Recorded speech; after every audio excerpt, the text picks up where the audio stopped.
You ask Tiger to solve. This deals with linear equations with one unknown. The final result is t equals -1. Let's solve it step by step. Swap sides. Group all constants on the right side of the equation. Add 3 to both sides. Simplify the arithmetic.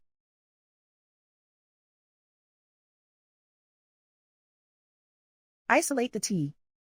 Divide both sides by -10. Cancel out the negatives. Simplify the fraction.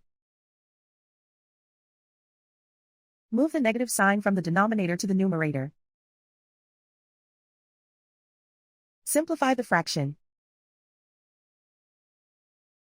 And so the final result is t equals -1.